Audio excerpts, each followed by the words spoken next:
Today we've got an entitled parent on an airplane. We'll get into that in a bit, but first, found my father after 20 years. I end up regretting it. Not sure if this goes here, but had to get this off my chest somewhere. I, 27-year-old female, haven't seen my father in 20 years thanks to my mother. She left him and took me with her to the other end of the country. During the divorce, she spread lies about him hurting me and having kitty stuff on his computer. She lied to everyone that would listen. In the end, she got full custody, and he never saw me again. I believed her lies, and my mind created false memories based off those lies. All the while, she was spreading lies. She was beating and belittling me behind closed doors. Thanks to years of therapy, I can more or less separate the real from the fake. Once I learned that he never actually hurt me, I went looking for him. Today I found him on Facebook. He's remarried and seemingly happy. I scrolled through his page, learning about the man that taught me to swim, golf, play soccer, and take me out for root beer floats after school.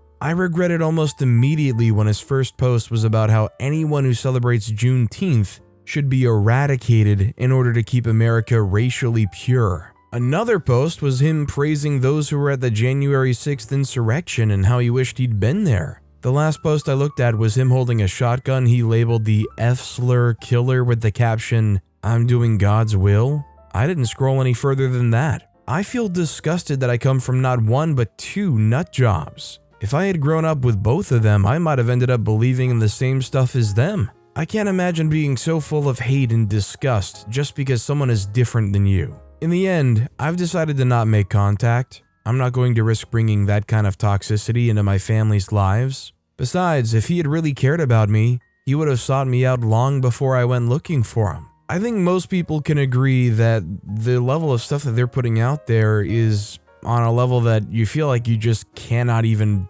begin to approach having a relationship with them. At least I wouldn't. I mean, I feel so far away from their views, it's crazy. This next story is, entitled parent tries to steal seat because you guys aren't even talking. And then she complains we're faking a disability. Hello there, ladies and gentlemen. This wonderful story occurred last Sunday and I've been ruminating on posting it. So a bit of backstory. I, 14-year-old male, have ADHD, which causes me to have an awful stutter, and my friend, 14-year-old male, has autism and normally wears noise-canceling headphones/earphones, as the noise and light can send him into a meltdown. Because of this, we tend to communicate in BSL, as I don't stutter and he can be in perfect silence. I also was in a very dark space a few years ago, and I regularly go to the gym and go for runs, as it gives me time to think. Because of this, I'm pretty hench. Anywho's, backstory's out of the way. My friend and I were strolling along on one of our usual paths that has some really nice views and minimal cars.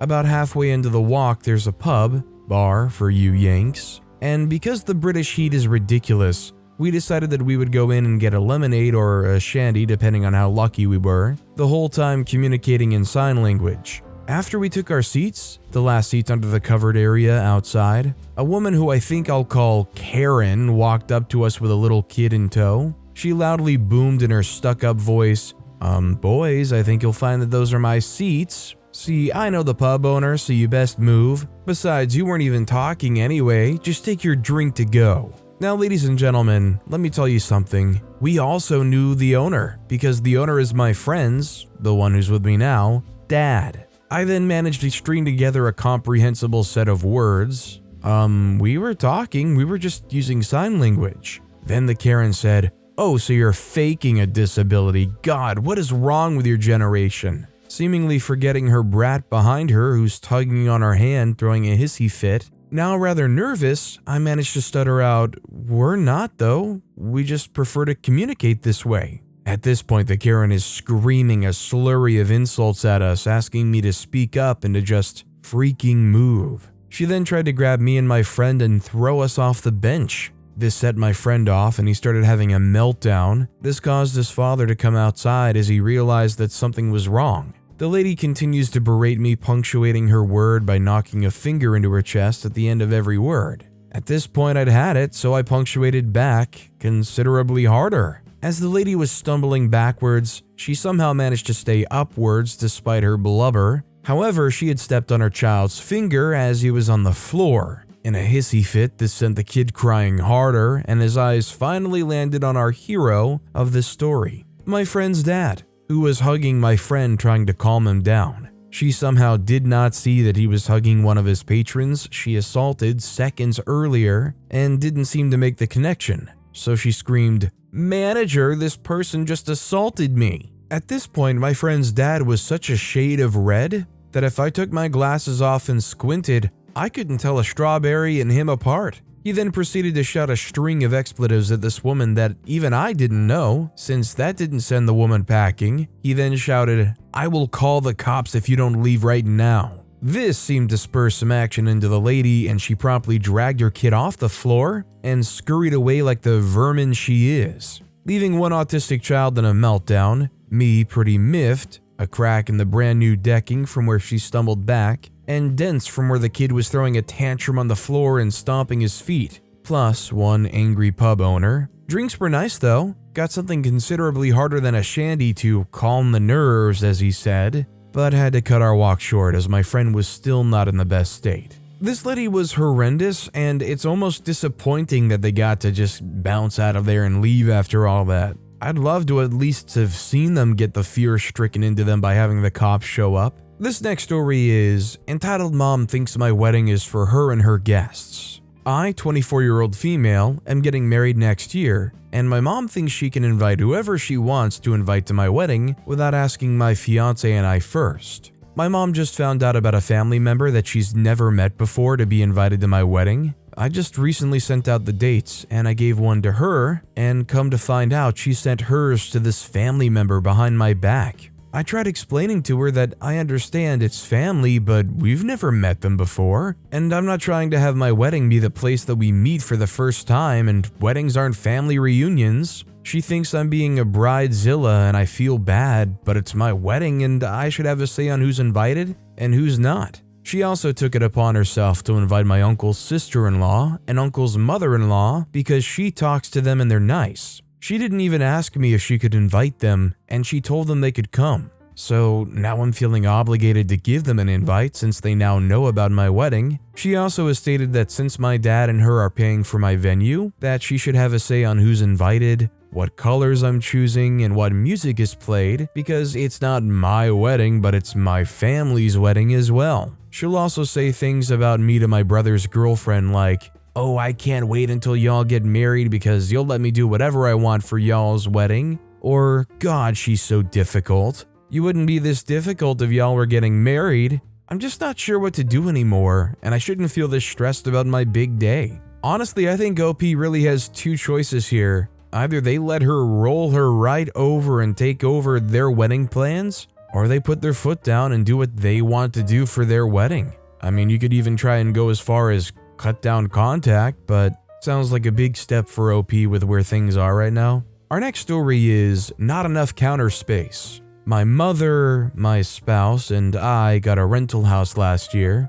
doubled our square footage from our terrible apartment, and a safe neighborhood, nice location, etc. My mom is so condescending about our house. We're really proud because it's been a few years of us rebuilding credit, finances, so to afford this and for our kids, we're happy. It's not the same place my parents live, and my spouse isn't my parents' favorite person, so comments get made that are rude and my parents don't care until it comes between them and the grandkids. Also, my spouse is a rude personality too, so oftentimes I struggle to feel empathy, but I totally understand where spouse is coming from in most cases. And also, house was built in freaking 2007, not old, but today, my mom asked if we used the air fryer and said, "Well, you don't hardly have any counter space," and made it like we have a teeny area. We have more counter space than most people in 3-bedroom and 2.5 homes, and she has the audacity to say this? I don't like things on my countertop. It's a preference. I love her, but my word, she finds the negativity for everything. Why bother with the jabs? As if that will make my spouse want to move closer to you. Guess I'm just venting, but if you've been in a similar situation, I would appreciate advice. I mean, I guess you guys are renting 2/3 of it, right? So you have a little bit more say than she does. Either way, I think it's safe to say an air fryer is a perfectly acceptable thing to have on the counter. and you guys just gotta make it work. It's a shared space. She can't commandeer everything. Our next story is another water park entitled Mother. This is the last entitled mother story I've ever had in my life. Entitled parents are kind of rare here. This one happened around 2018-ish. This lady is the type of mother who just leaves their kids to someone else to babysit. I will never understand that style of parenting. I know it's hard to parent someone, but like, why? Why would you leave your kids behind for a random stranger? She did that. I was just swimming around in a pool with my little brother. Then her 5 spawns came into the pool and started splashing around. Honestly, I didn't have an issue with that. They were nowhere near me. Then one of them came over and splashed me, and I told him that it's not nice to splash strangers. Then I looked for his mom and she was nowhere to be seen. Like, come on. Why would you leave your 5 kids in a pool? What if one of them drowns? The spawn went on with his way, and then he came back and started splashing again. I told him to stop and he didn't. Then the lifeguard blew the whistle and he swam off. My brother was busy with his boat toys or something. Then the stupid mother came back and she started lecturing the lifeguard about how it's not his place to parent her kids and he's not the parent. Then the lifeguard said something and went back to his chair. Then the stupid mom came to me and tried to involve me in this whole dispute. She told me that one of her spawns told her that I yelled at him for splashing. She started saying how it's not my place to parent, how I need to stop being so anti-fun, and that I was intruding on her parenting, and I told her that maybe if she wants to not be intruded on, maybe she should parent her kids. She got mad and told me I was a freaking jerk, and I told her that she shouldn't teach her kids swear words. She took her kids and left to probably another part of the water park. That was the end of it. I know when people on the sub think that they're usually wrong, but I was right in this case. Stupid mom never came back, to me at least. I still go to that water park every few weeks with my brother, and I've seen 0 stupid or entitled parents since then, except for that one line Karen that I posted about before. Does anybody else agree that in this situation, that lifeguard should have considered just kicking them out? And that honestly that lifeguard was letting OP and anybody else in that part of the water park down? This next story is, got told I was being financially abused. Is it true? Okay. I'm 21-year-old female, but my mom still treats me as if I'm 12. Basically, I'm autistic, and due to being on disability benefits, my mom is allowed to have a bank account that she monitors that holds my benefits. However, the benefits website states that she doesn't have legal authority over the money, just to help me manage budgeting and stuff. This isn't even a necessity. She enforced to the benefits people that she needed my money. Okay, so whenever I try and ask my mom for some money, she needs proof of what I'm ordering. I wanted to buy supplies for a craft business I started, but she said it was stupid and would only hand over the money if I screenshot my cart. I have no access to that money or even know how much is in it. So how is it helping me at all to even learn how to budget?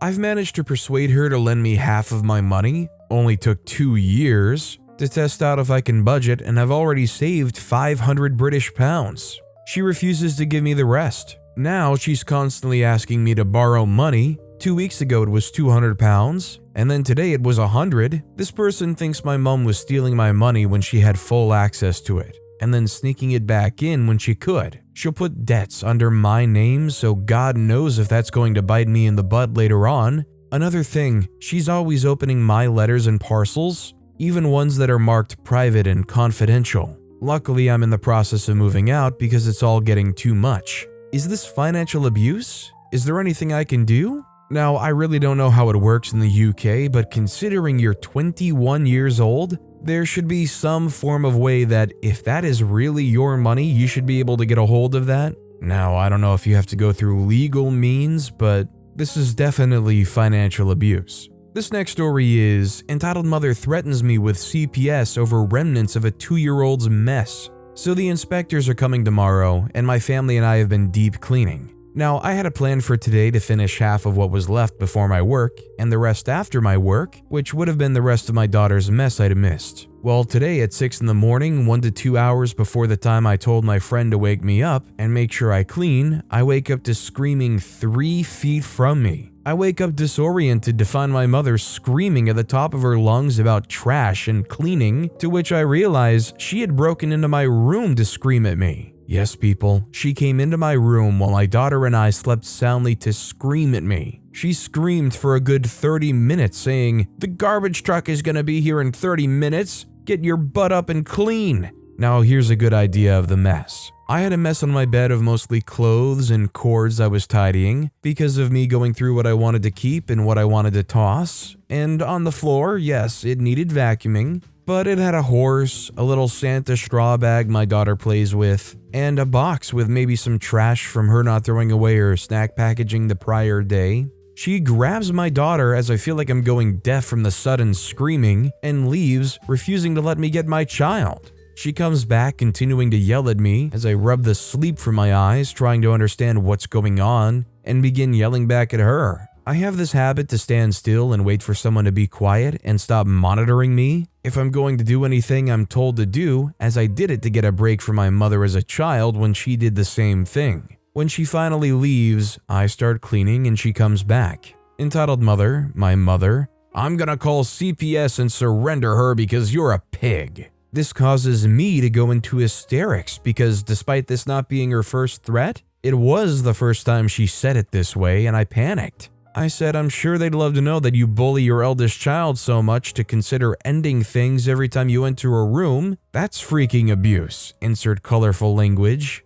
She says, "I'm the colorful language? Look at yourself." Inserting colorful language, talking about a type of work to support my daughter. I think to myself, how do I do what's needed in order to clothe my child and get her needed diapers and necessities, but know if I say it, she'll make it about her? She's currently making waffles like nothing happened and being buddy-buddy with my daughter, like she didn't just call me a bunch of colorful names and make me have a mental crisis to the point where I couldn't stop crying for a good 2 hours. You know, considering the situation that OP describes, I honestly think a shelter might just downright be better than this place. I think there's a lot of places that would be willing to help OP and their daughter out. You just gotta get out of this horrendous place and look for them. This next story is, I'm just so tired of pretending to be someone else. Let me preface this by saying that I currently deal with depression, anxiety, and what presents itself as undiagnosed ADHD. I also am struggling with my identity right now. I was born biologically female, but do not feel like that label fits me all the way anymore. Additionally, I'm almost certain that I'm bi, as I've been interested in both males and females in the past. This would all be fine if I didn't live in an extremely out-of-date religious household. Mental health is simply not something that is looked after or cared about here, and anything outside their tiny box of acceptable identities, namely straight, cisgendered, like-minded religious people, are frowned upon and shunned. I personally don't care what people do or whom they give their love to, as long as it's all safe, legal, and consensual, and they hate that about me. In terms of what little pieces of me that I'm okay showing off, that's barely scratching the surface of it. Almost on a daily basis, I have to hear them talking about how a couple that they saw in public disgusted them, how a transgender individual is confused and needs to go to church, or how they would outright refuse to call a non-binary person by their preferred pronouns because it's not what God intended. I get to internalize the frustration of them saying that ADHD isn't a real condition, and that if people, as children or adults, can't focus or act their age, that it's entirely their own fault. I get to hear them say, "cheer up" or "just calm down" whenever I'm having a depressive episode or am on the verge of a panic attack because I was just yelled at or confronted by a nasty customer at work. I'm told at the ripe age of 14 or 15 that a close friend that just recently lost their battle with depression is going to heck for their sin, and that I will join them if the marks on my arms are anything more than claw marks from our pets. When I end up giving away 2 of my dogs to someone else because I'm mentally not well enough to give them the attention that they need and deserve, they accuse me of simply being lazy and immature. I've become a very good pretender over the years. I humor them when they simply talk badly about mental health or the LGBT community, even if it hurts. I blame every change in mood or mannerisms on simply being tired, because the truth wouldn't go over well. If my actions are too big to be blamed on fatigue, I make up a reason to be upset. A plant of mine dying, being charged twice for a bill, an argument with a friend that doesn't exist. I still allow them to use my birth name, and have begrudgingly agreed to wear a dress for the first time in years at an upcoming wedding, even though I would be way more comfortable in a suit and tie. And above all that, I still pretend to be just as religious as them, even though I couldn't care any less about religion or whatever was written in a book from eons ago. I'm just so tired of pretending though. When I'm at work or when I attended classes in person, I felt so free and light, as I didn't have to lie to coworkers or classmates. They all seemed to accept me, no matter who or what I appeared to be. But when I'm with family, I feel constantly overwhelmed, as if the lies that I've been telling for years are all threatening to tangle themselves together, contradict each other, or cause a chain reaction that brings the web that I've been carefully weaving for years swiftly crashing down. I feel all headachy and end up telling lies where I don't really have to, because I'm losing track of what parts are meant to stay hidden and what parts that I'm safe to show off. It's difficult remembering what lies I've told to what people and how I have to switch up my entire persona around each of them, even down to my speech, mannerisms, and body language if possible. I'm not sure how those toxic friends or secret villains that we see in TV shows or books do this for so long. It's all so confusing, and it occupies way too much of my already anxiety-filled brain. At this rate, even if I did move out to get free of this environmental, I wouldn't know how to continue to connect with my family. I don't think that I want to go no contact, at least not until something truly terrible happens, but it's already so difficult to speak to them. I can just imagine how difficult it would be to come back during family reunions with a different body shape, possibly going by a different name, different mannerisms because I'm finally on enough psychiatric medications to keep me stable without alcohol, and a partner at my side who may or may not be male. It would be as though I'm a totally different person to them, and in a way,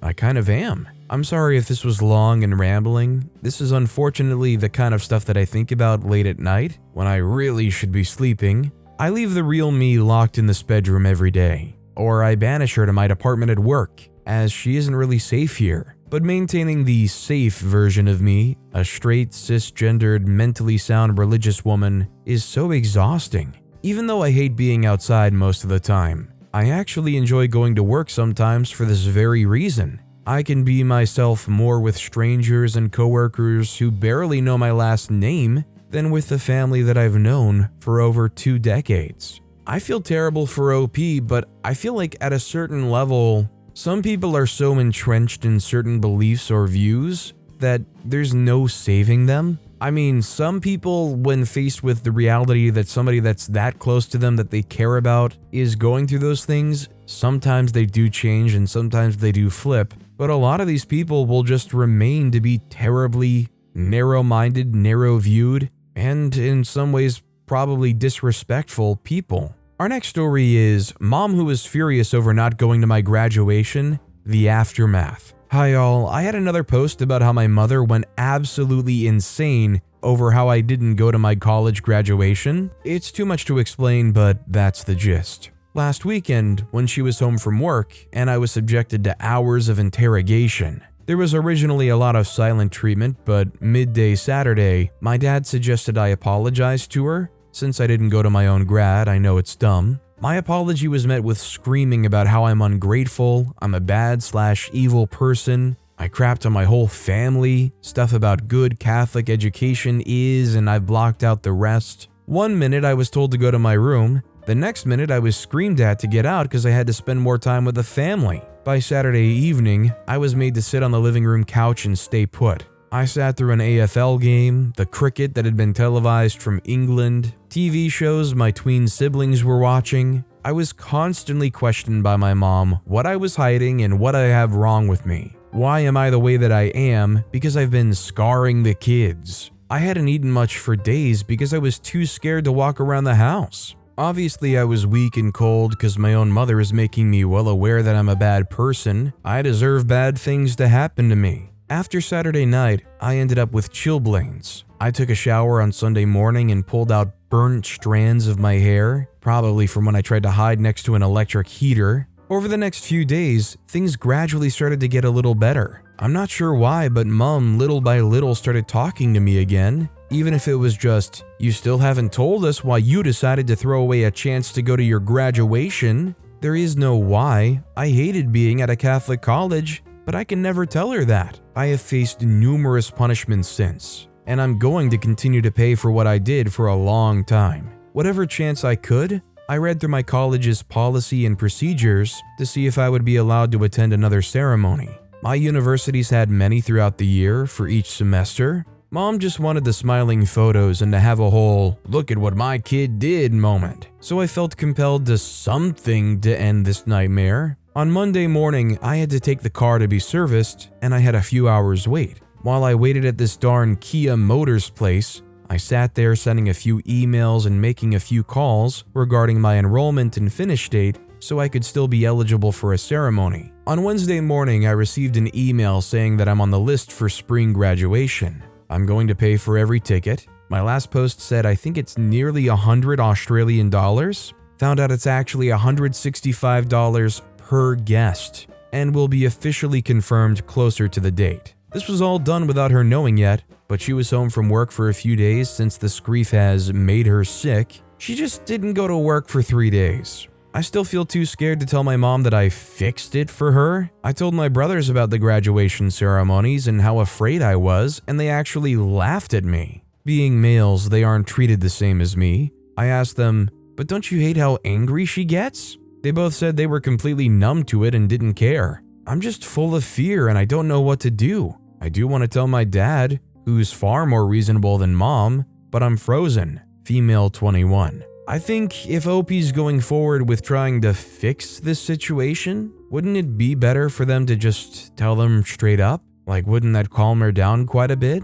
Either way, I think OP needs to get way out of there and leave them very far behind. Our next story is another entitled airplane mom. A few weeks ago, I was flying back to Denver from Atlanta. I use a cheap airline, and on the flight to Atlanta, I was stuck in the middle seat and got a little claustrophobic. No problem, I got exactly what I paid for. To avoid this, I paid extra to choose my seat on the way back and chose the window. I get on the plane, walk to my seat, and notice a lady and her child in my aisle. The lady's in the middle, and the child, maybe 3 or 4, is in my seat. I didn't board late, I was one of the early groups, so she just preemptively took the window. You have to pay extra for that. I walked up and very politely tell her it's my seat. I never, not once, raised my voice or lost my temper. I said, "That's my seat." The entitled mother, very incredulous, "Can't believe I have the nerve to make her move," said, "Are you serious?" I said, "Yes, completely." She said, "You don't have to be such a witch."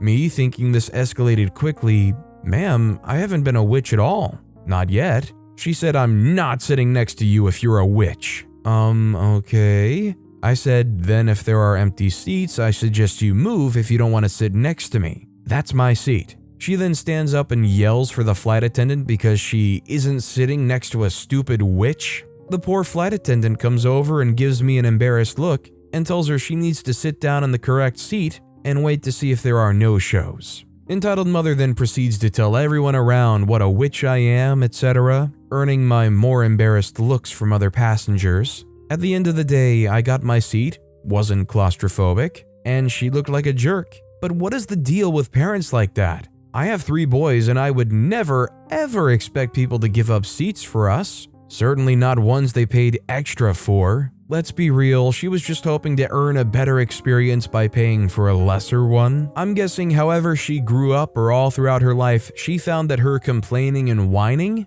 ended up getting her what she wanted, and that's how we ended up here. But with that being said, that's all the time we have for today. Now, if you want to hear another crazy entitled parent story, check out that video on the left. Or if you missed my latest video, check out that video on the right. That said, I'll see you all next time with some more stories.